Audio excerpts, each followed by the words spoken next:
Panoorin natin guys paano to idepensa ni Efrem Bata Reyes. Napakatindi guys, ganyan lang pala placing yan, no? Grabing experience yan guys, napakalupit.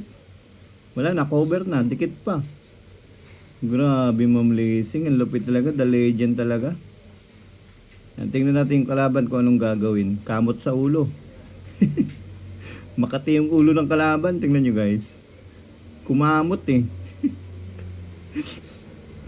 Oh, napaisip na. Wala na, nangamote na. Ganun pa lang yung placing na ginawa sa kanya, wala na. To, minasi. Yan. Yun, bayad oh.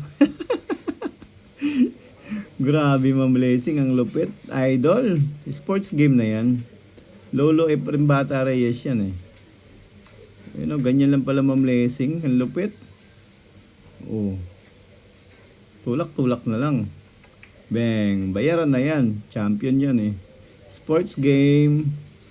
Tapos biglang sumablay.